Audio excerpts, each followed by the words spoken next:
बिस्मिल्लाहिर्रहमानिर्रहीम। नए बाब का आगाज़ करते हैं।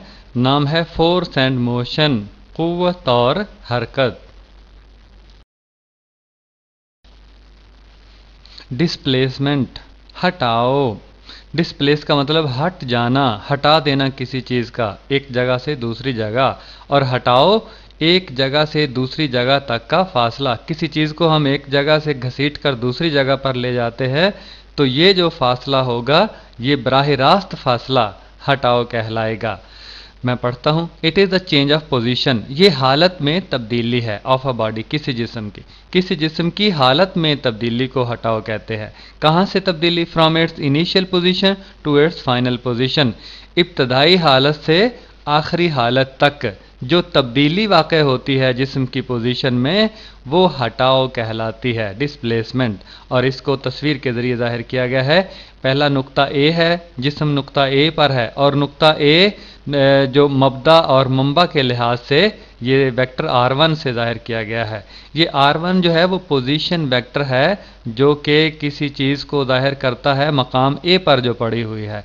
और दूसरी है हमने ए से हटाकर जिस्म को बी तक ले गए और बी से जो वेक्टर है पोजीशन वेक्टर वो R2 है, ज़ाहिर करता है।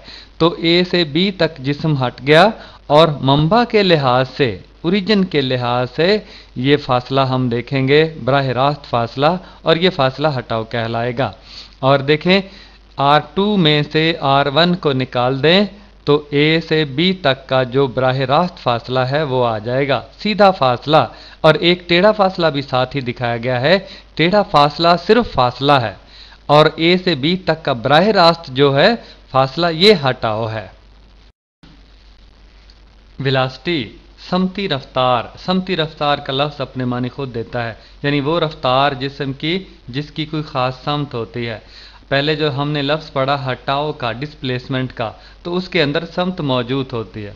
आम फासले का लफ्ज़, डिस्टेंस का लफ्ज़ जब हम इस्तेमाल करते हैं तो उसमें समत नहीं होती, लेकिन हटाओ का, डिस्प्लेसमेंट का लफ्ज़ इस्तेमाल करते हैं तो उसके अंदर समत मौजूद होती है।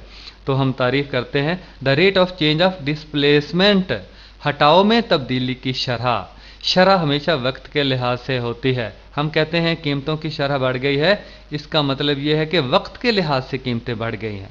तो rate of change of displacement, हटाओ में तब्दीली की शरह, यानी वक्त के साथ हटाओ में तब्दीली आ गई है। ये इज़ कॉल्ड वेलोसिटी, इसे हम समती रफ्तार कहते हैं, वेलोसिटी कहलाती है। वी एवरेज यानी औसत वेलोसिटी, ये डी बटे टी, डी डिस्प्लेसमेंट है, हटाओ है, बटे टी, टी वक्त है जिसमें हटाओ में तब्दीली पैदा होती है। तो तब्दीली हमेशा वक्त के लिहाज से ही होती है और तब्दीली जो वक्त के लिहाज से होती है वक्त को फिर तकसीम ही करते हैं। हर उस चीज़ में जिसमें तब्दीली वाक़ होती है वक्त के लिहाज से, उसको वक्त से फिर तकसीम करके उसकी कीमत निकाली जाती है। तस्वीर की तरफ देखिएगा, ये एक्स महवर है और वाई महवर है साथ लिखे, और ए जो है वो R1 जो है वो पोजीशन वेक्टर है और R2 भी एक पोजीशन वेक्टर है। R1 पोजीशन वेक्टर ए को जाहिर करता है, नुक्ता ए पर जिस्म मौजूद है और उसकी पोजीशन को R1 वेक्टर जाहिर करता है। और फिर यहाँ से हट के जिस्म जो है वो बी तक चला गया है टी टाइम में, बी तक जिस्म चला गया है टी टाइम में। यहाँ फिर वेलोसिटी क्या होगी, समती रफ्तार क्या होगी, वो फार्मूला जाहिर करता है वी एवरेज बराबर डी बटे टी। इंस्टेंटेनियस वेलोसिटी, लम्ही समती रफ्तार। इंस्टेंट लम्हे को कहते हैं और इंस्टेंटेनियस लम्ही, ऐसी वेलोसिटी, ऐसी समती रफ्तार जो लम्हाती हो, चंद लम्हों के लिए जिसमें वक्त का वक्फा लिया गया हो। मैं पढ़ता हूँ। Displacement of a body covered in a very short interval of time, हटाओ जो तय किया जाता है वक्त के बहुत ही कलील वक्फे में, बहुत ही छोटे वक्फे में तय करदा हटाओ, ये इंस्टेंटेनियस वेलोसिटी, लम्ही वेलोसिटी कहलाता है। और वी इंस्टेंटेनियस, ये VINS लिखा हुआ है, इसका मतलब वी इंस्टेंटेनियस। और लिमिट, हद लगा दी गई है साथ delta T approaches to zero, delta T की रसाई सिफर, यानी डेल्टा टी जो है वो बहुत ही छोटा है, इतना छोटा के नज़रअंदाज कर देने के काबिल है, तकरीबन सिफर हम जिसको तस्वर करते हैं, बहुत ही वक्फा, बहुत ही छोटा। तो डेल्टा टी डेल्टा डी बटे डेल्टा टी, डेल्टा जो है वो वक्फे उस मिकदार के लिए लिया जाता है जिसकी बहुत छोटी कीमत हो, बहुत कम कीमत हो। तो डेल्टा डी बटे डेल्टा टी, तो डेल्टा टी जो है वो ज़ाहिर है वक्त के बहुत छोटे वक्फे में हटाओ भी बहुत ही छोटा होगा, थोड़ा होगा। तो ये डेल्टा डी बटे डेल्टा टी, और साथ लिख देंगे लिमिट हद delta T approaches to zero, तो ये आ जाएगी इंस्टेंटेनियस वेलोसिटी, लम्ही समती रफ्तार।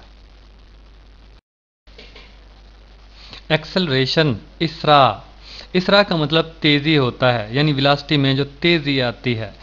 और मनफी इसरा का लफ्ज़ भी हम बोलते हैं डिसलरेशन, एक्सेलरेशन और डिसलरेशन।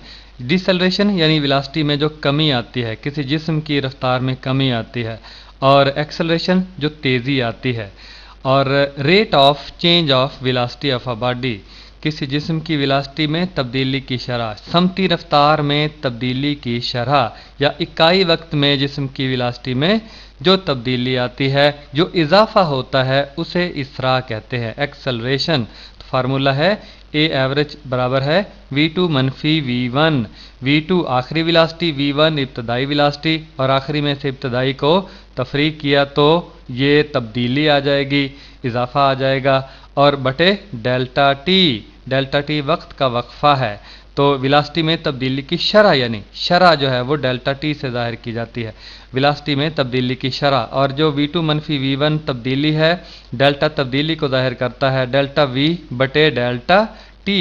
तो ये फार्मूला आ जाएगा एक्सेलरेशन का, इसरा का, औसत इसरा का। तस्वीर की तरफ देखिएगा, v1 इब्तदाई वेलोसिटी है, नीले वेक्टर से ज़ाहिर किया गया है इसे, और v2 आखिरी वेलोसिटी है और इसे सब्ज वेक्टर से ज़ाहिर किया गया है। और जो तब्दीली है आखिरी मनफी इब्तदाई v2 मनफी v1, ये सुर्ख वेक्टर से ज़ाहिर किया गया है, और इसे डेल्टा v से भी ज़ाहिर किया गया है। और वक्त के लिहाज से v2 मनफी v1 वक्त के लिहाज से ये इसरा हो जाएगा, तो इसका फार्मूला डेल्टा v बटे डेल्टा टी होगा। और एक्सेलरेशन की और इसरा की इस लफ्ज़ की जो तहकीक है वो हम एक अलग मकाम पर आखिर में आपको बताएंगे। इंस्टेंटेनियस एक्सेलरेशन, लम्ही इसरा, लम्हाती इसरा, तस्वीर वही है और इसकी तारीफ में थोड़ी सी तब्दीली आ जाएगी। Change in velocity in a very short interval of time, वक्त के बहुत ही छोटे वक्फे में वेलोसिटी में तब्दीली, वक्त के बहुत ही छोटे वक्फे में वेलोसिटी में जो तब्दीली है वो लम्ही इसरा कहलाएगी, इंस्टेंटेनियस एक्सेलरेशन। और ए इंस्टेंटेनियस बराबर हो जाएगा limit delta T approaches to zero, delta T वक्त का वक्फा इतना छोटा है कि उसे नज़रअंदाज कर दिया जाता है, वो तकरीबन सिफर के बराबर है। फार्मूला वही डेल्टा वी बटे डेल्टा टी, तो ये हो गई लम्हाती, या ये हो गया लम्हाती या लम्ही इसरा। वेलोसिटी टाइम ग्राफ, वेलोसिटी और वक्त का ग्राफ, ये दो तस्वीरें आपको नज़र आ रही हैं। दाएं तरफ वाली है कांस्टेंट वेलोसिटी, मुस्तकिल वेलोसिटी, यकसा वेलोसिटी को जाहिर करती है। देखें एक्स महवर पे वक्त है टी है और वाई महवर पे वेलोसिटी है। तो वेलोसिटी जो है वो ऊपर जो सुर्ख लकीर है वो यकसा वेलोसिटी है, यानी वक्त गुजरने के साथ साथ वेलोसिटी में कोई तब्दीली नहीं आ रही, वेलोसिटी उतनी ही है, वेलोसिटी नीचे से ऊपर तक है, लेकिन वक्त गुजरने के साथ साथ ऊपर देख लें आप, वेलोसिटी में कोई तब्दीली नहीं आ रही है, यकसा वेलोसिटी है, कांस्टेंट वेलोसिटी को जाहिर करता है। यानी नंबर 1 पे जो कांस्टेंट वेलोसिटी लिखा है उसे दाएं तरफ वाली तस्वीर जाहिर कर रही है। और वेलोसिटी यकसा हो, कांस्टेंट हो तो इसरा सिफर होगा, एक्सेलरेशन की कोई कीमत नहीं होगी, क्योंकि वेलोसिटी में तब्दीली ही की शरह इसरा कहलाती है। तो तब्दीली ही नहीं है, यकसा वेलोसिटी है, तो तब इसरा कैसे आएगा? यानी इजाफे का या तब्दीली का क्या मानी हो गया? तो दूसरी तस्वीर है बाएं तरफ वाली, उसमें दो लकीरें हैं, एक सीधी है, ख़त मुस्तकीम है, और दूसरा खमदार लकीर है, कोबदार, कोब निकला हुआ है, कोबदार लकीर है। तो जो सीधी ख़त मुस्तकीम वाली लकीर है सुर्ख रंग की, वो कांस्टेंट एक्सेलरेशन, यकसा इसराह को जाहिर करेगी, क्योंकि जितना वक्त का वक्फा बढ़ेगा उतनी ही वेलोसिटी में इजाफा हो रहा है। वक्त के लिहाज से वेलोसिटी में इजाफा, जितनी वेलोसिटी में वक्त में इजाफा उतना ही वेलोसिटी में इजाफा। तो ये हो गया यकसा इसरा, इसरा की कीमत यकसा। और तीसरी जो है कुबदार लाइन है, वो इंक्रीजिंग एक्सेलरेशन, बढ़ता हुआ इसरा, वक्त के लिहाज से इसरा ऊपर की तरफ, वेलोसिटी ऊपर की तरफ, वेलोसिटी में इजाफा हो रहा है, वक्त के लिहाज से वेलोसिटी में इजाफा हो रहा है, यकसा नहीं हो रहा बल्कि बढ़ रहा है। ए नुक्ता के आगे वेलोसिटी ऊपर की तरफ जा रही है। तो इसका मतलब ये है कि ये जो ग्राफ कुबदार है या खमदार है लकीर, ये इंक्रीजिंग एक्सेलरेशन, बढ़ते हुए इसरा को जाहिर कर रही है। मिसाल है एग्जाम्पल 3.1 3.4, तस्वीर दी गई है, इस तस्वीर को हल करना है। सवाल इस तरह से बनता है, the velocity time graph of a car moving on a straight line. जो वेलोसिटी टाइम ग्राफ है, वेलोसिटी और वक्त का ग्राफ, कार हरकत करती हुई कार का जो ख़त मुस्तकीम में जा रही है, ख़त मुस्तकीम में हरकत करती हुई कार का ग्राफ इस तस्वीर में दिखाया गया है। Describe the motion of a car, car की हरकत की वजाहत करनी है। And find the distance covered, और जो फासला तय करती है कार वो मालूम करना है। ज़रा तस्वीर की तरफ देखिएगा, जो वेलोसिटी है वो y महवर के साथ है और जो वक्त है वो x महवर के साथ है।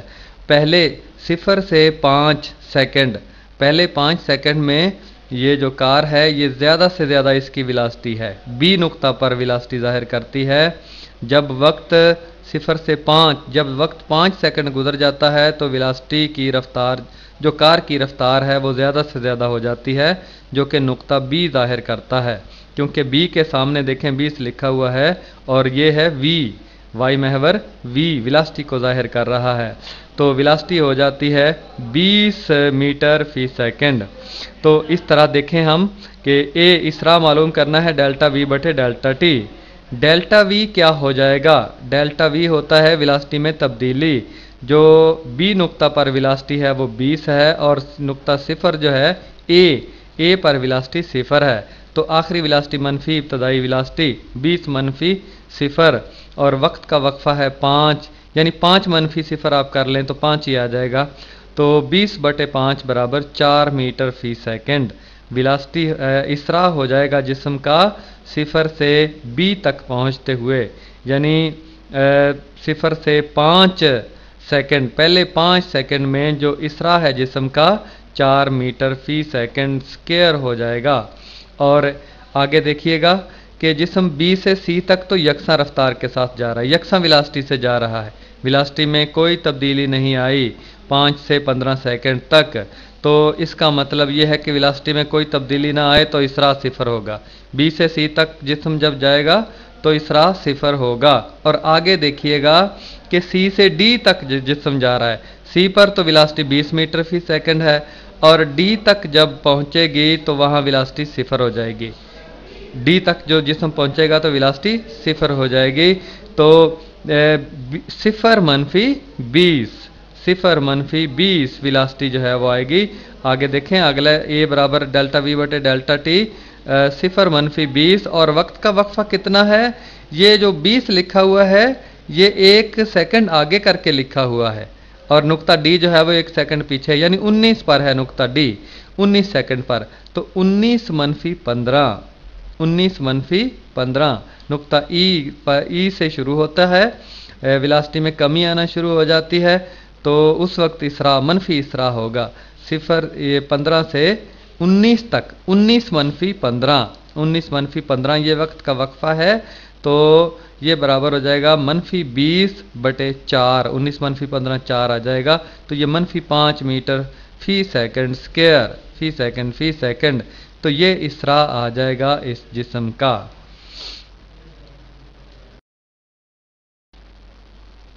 Distance covered by a car, car कितना फासला तय करेगी? कार के ज़रिए तय किया गया फासला कितना होगा? हम देखते हैं तस्वीर की तरफ।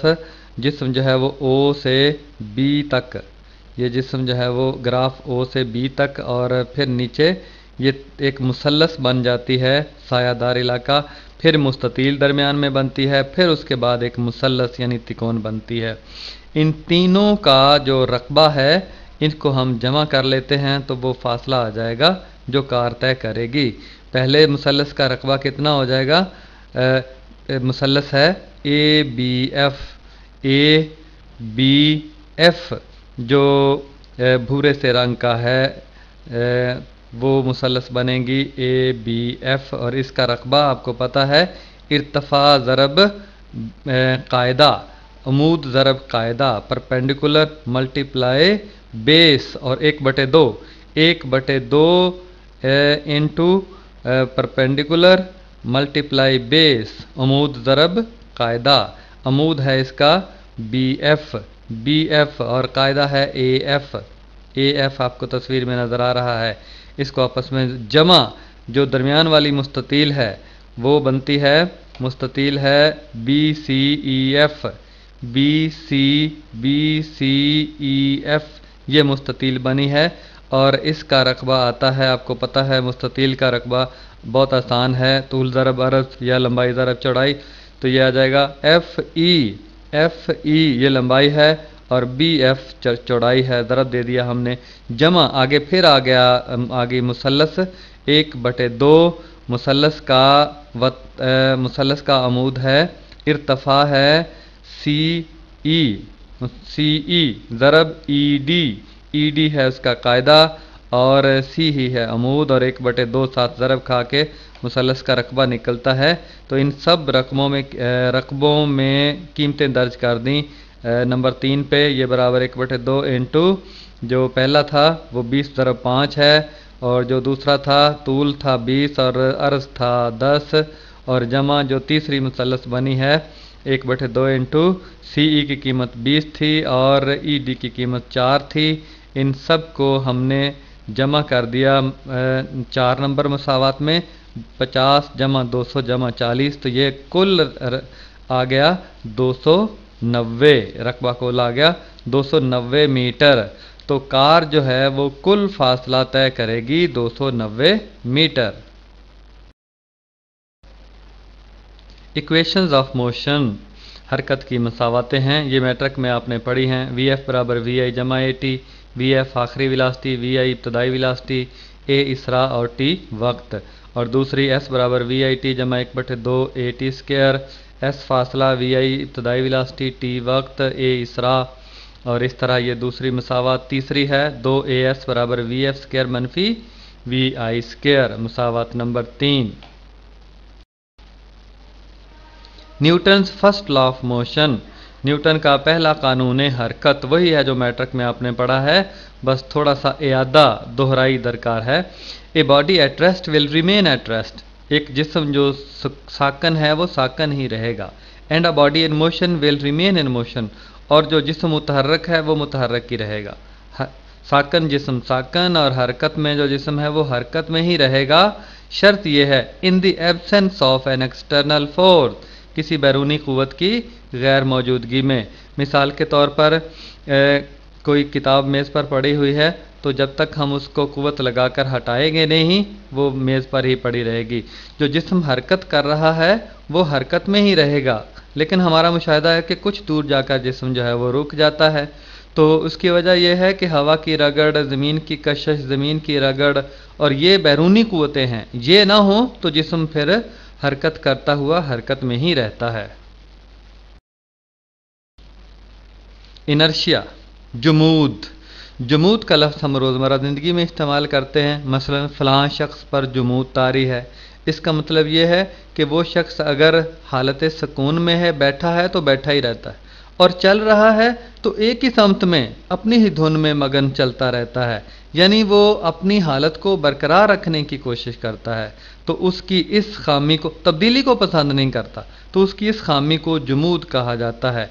चीज़ों के अंदर भी ये खसूसियत होती है जमूद की कि वो अपनी हालत को बरकरार रखने की कोशिश करती हैं। मसलन मेज़ को अगर आप थोड़ा सा अगर ऊपर उठाकर छोड़ दें तो फिर वो अपनी हालत में आने की कोशिश करती है। जो चीज़ तेज़ी से जा रही है उसको रोकें तो वो अपनी हालत को बरकरार रखने की कोशिश करती है, हरकत की हालत को। तो चीज़ों की इस खसूसियत को जमूद कहा जाता है, इनर्शिया। मैं पढ़ता हूँ, the property of an object to maintain its position of rest और मोशन, अजसाम की जिस्म की खसूसियत कि वो अपनी हालत सुकून को या हालत हरकत को बरकरार रखने की कोशिश करती है, बरकरार रखती है, इस कॉल्ड इनर्शिया, इस खसूसियत को जमूद कहा जाता है। The mass of the object measures the quantity of inertia, जिस्म का तोल, चीज़ का तोल, मिकदार मादा, कमियत, ये जो जमूद की पैमाइश करती है। जमूद की पैमाइश करने वाली कौन सी चीज़ है? मिकदार मादा। जिस चीज़ में मिकदार मादा ज़्यादा होगी उस चीज़ में जमूद ज़्यादा होगा, यानी वो अपनी हालत को ज़्यादा बरकरार रखने की कोशिश करेगी, और हरकत में है तो हरकत की हालत को भी बरकरार रखने की कोशिश करेगी, उसमें ये खसूसियत जमूद की, जामदपन की ज़्यादा होगी। Newton second law of motion, Newton का दूसरा कानून हरकत, ये भी आपने मैट्रिक में पढ़ा है, और इस बहुत आसान है कि जो जिस्म पर मुहैया करदा क़ुव्वत है वो इसरा के रास्त मुतनासब होती है। इसका मतलब ये है कि जिस्म पर जितनी क़ुव्वत ज़्यादा लगाई जाएगी जिस्म का इसरा उतना ही ज़्यादा होगा, यानी जिस्म में तेज़ी, हरकत में तेज़ी उतनी ही ज़्यादा आएगी। तो एफ रास्त मुतनासब है ए के, और एफ बराबर एम ए, हम फार्मूला जो लिखा हुआ है लिख सकते हैं, एफ बराबर है एम ए। एम जो है वो मुस्तकिल है, जित कुव्वत हम कमोबेश करेंगे और उसके लिहाज से इसरा भी कमोबेश होगा, लेकिन एम जो है वो शर्त है कि वो एक जैसा रहेगा, मिकदार मादा जिस्म की एक जैसी रहेगी। तो मैं पढ़ता हूँ, an acceleration is directly proportional to the applied force, जो इसरा है वो मुहैया करदा या आमिल कुव्वत के रास्त मुतनासब होगा, जितनी कुव्वत ज़्यादा होगी उतना ही जिस्म में इसरा ज़्यादा होगा। And inversely proportional to the mass of the body, और जिस्म की कमियत के बिलअक्स मुतनासब होगा, जो दूसरी मसावत लिखी हुई है, ए बराबर एफ बटे एम है। इसका मतलब यह है कि जितना जिस्म भारी होगा उतना उसमें इसरा कम पैदा होगा, यानी उसमें तेज़ी लाना मुश्किल हो जाएगा। तो ये दोनों जो मसावतें हैं, एफ बराबर एम में, और ए को अलग कर लिया एफ बटे एम, ये जो पहली वाली है बताती है रास्त मुतनासब हैं एफ और ए, दूसरी वाली बताती है कि एम और ए बिलअक्स मुतनासब हैं, इन्वर्सली प्रोपोर्शनल है, एक बढ़ती है तो दूसरी कम होती है। Newton's third law of motion, Newton का तीसरा कानून हरकत, याद करने में बहुत आसान है लेकिन समझने में इतना ज़्यादा आसान नहीं है जितना लोग समझते हैं। याद करने में क्या, action and reactions are equal but opposite in direction, अमल और रद्द अमल बराबर मगर समत में मुखालिफ होते हैं। और इसकी बहुत सी मिसालें दी जाती हैं, मसलन हम ज़मीन पर चलते हैं तो ज़मीन पर हम अमल करते हैं, ज़मीन पर कुव्वत लगाकर पाँव के ज़रिए अमल करते हैं और ज़मीन हमें रद्द अमल के तौर पर आगे धकेलती है।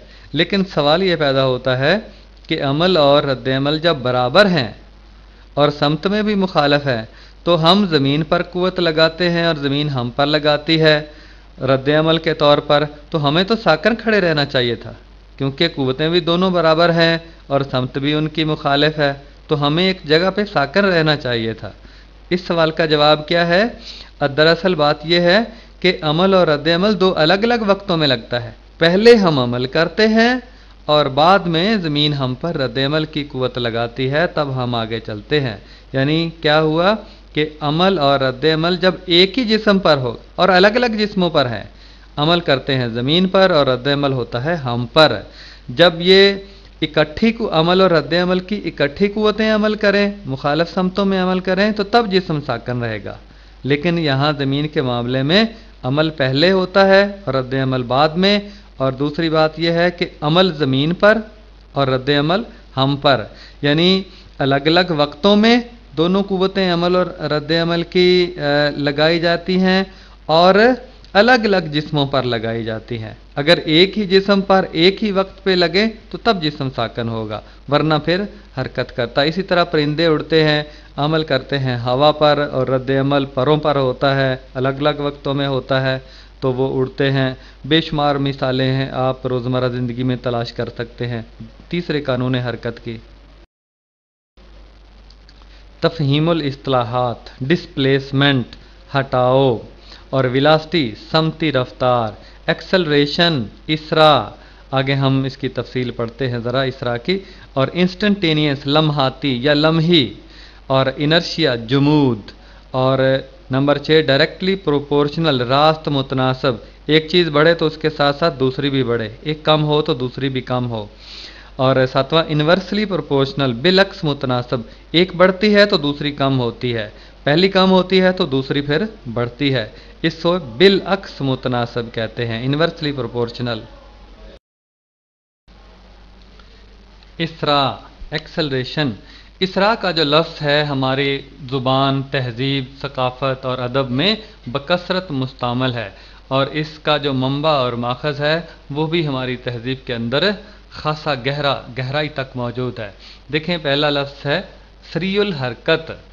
सरीउल हरकत, फौजी दस्ते दुश्मन की सफ़ों को चीरते हुए आगे गुजर गए, ये भी लफ्ज़ हम अदब में इस्तेमाल करते हैं। और दूसरा सरीउल असर, सरीउल असर दवाई, जो अद्वियात की किताबें हैं, तिब की किताबें हैं, उनमें ये बकसरत मुस्तमल है। और तीसरा लफ्ज़ सुरत, सुरत रफ्तार, फौजी दस्ते, सुरत अंजाल एक बीमारी है। और चौथा लफ्ज़ है सुरत, पंजाबी जुबान चसीए नू इस लफ्ज़ नू बकसरत इस्तेमाल करते हैं, फलाने बंदे दी तां सुरत ही मारी गई है। सुरत, ये सुरत से निकला है, और इसका फलाने बंदे दी ते सुरत ही मारी गई है, इसका मतलब यह है कि उस बंदे च चुस्ती तेज़ी वो ख़त्म हो गई। और पांचवा लफ्ज़, पांचवी आयत है कुरान पाक की, वल्लाहु सरीउल हिसाब, अल्लाह जल्दी हिसाब लेने वाला है। सरी का मतलब जल्दी। और वसारिउ इला मग़फ़िरतिन, और दौड़ो भागो तेज़ी से आओ अल्लाह की मग़फ़रत की तरफ। तो ये जो अल्फाज अपने अल्फाज हैं, उनके ज़रिए साइंस पढ़ें तो हमारा फ़हम, हमें ज़्यादा फ़हम हासिल होता है और देर पर फ़हम हासिल होता है। अंग्रेज़ी में इस्तेमाल देखिएगा, एक्सेलरेशन, पहला जुमला है catalyst accelerates the chemical reaction, जो अमल अंगेज़ है वो कीमियाई अमल की रफ्तार को बढ़ाता है, कीमियाई अमल को तेज़ करता है। तो एक्सेलरेट, तेज़ करना, बढ़ाना, इसरा पैदा करना। और दूसरा डाउनलोड एक्सेलरेटर, नेट इंटरनेट जब चलाते हैं तो कुछ चीज़ उतारते हैं, उतारने वाला जो सॉफ्टवेयर है एक्सेलरेटर, तेज़ उतारू, उर्दू में हम कह सकते हैं, पंजाबी में तेज़ उतारू, तेज़ी से उतारने वाला। एक्सेलरेटर ऑफ मोटरसाइकिल, हम आम पंजाबी में एक्सीलेटर भी कह देते हैं। तो मोटरसाइकिल का एक्सेलरेटर यानी उसकी रफ्तार को बढ़ाने वाला, तेज़ करने वाला। इसरागर,